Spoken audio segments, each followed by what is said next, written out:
Good morning everyone, how are you? I hope you are all healthy. Ladies and gentlemen, my name is Dewi Angeli Budi Astini from SMP Negeri 5 Denpasar. On this occasion, I'm going to tell you a story entitled Cinderella. Once upon a time, there lived a poor unhappy girl. Her mother died and her father married a widow with 2 daughters. Her stepmother didn't like her at all. All her kind thoughts and loving touches were for her own 2 daughters. Nothing was too good for them. Dresses, shoes, delicious food, and every home comfort.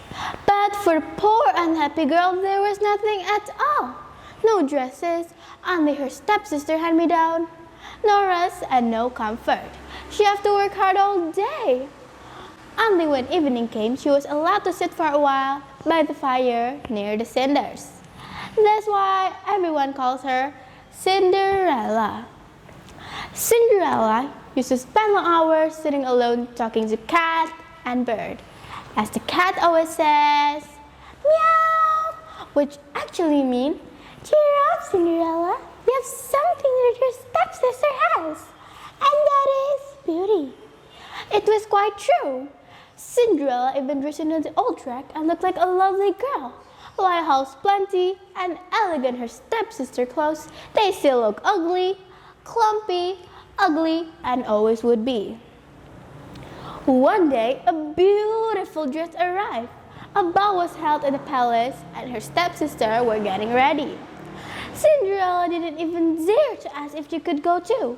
She knew very well what the answer would be. You're staying home. Why should you just scrub the floor and turn down the bed for stepsister? They'll go very tired and very sleepy. Cinderella sighed.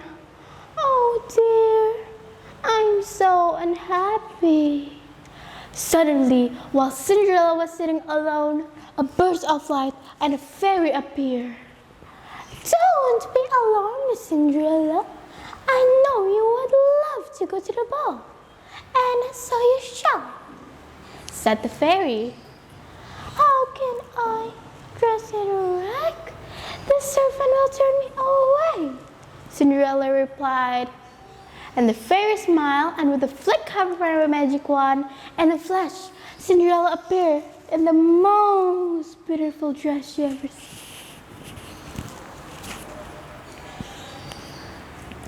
Now for the couch.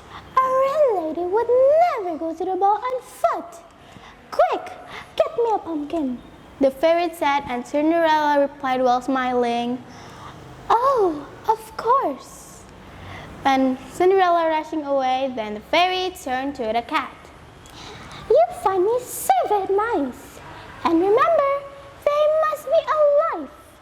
Soon, Cinderella returned with the pumpkin and the cat with the 7 mice he had caught in the cellar. And with a flick of her magic wand, the pumpkin turned into a sparkly couch. And 6 mice turned into 6 white horses, while the 7 mice turned into a coachman with a smart uniform and carrying a whip. Cinderella could hardly believe her eyes. You shall go to the ball, Cinderella. But remember, you have to leave at midnight.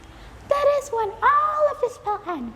The pumpkin will turn back into the coach will turn back into pumpkin, and the horses will turn back into mice. Do you understand? Cinderella smiled and replied, yes, I understand. Cinderella had a wonderful time at the ball until she heard the first stroke of midnight. Ding dong. She remembered what the fairy had said. If the last stroke of midnight were sound, oh, what a disaster that would be. So she ran and she slipped and ran from the prince's arm.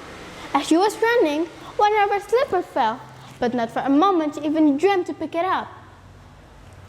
Out she fled and vanished into the night. The prince, who was now madly in love with her, picked up the slipper and told the minister, search for the girl who fits the shoe. Find her.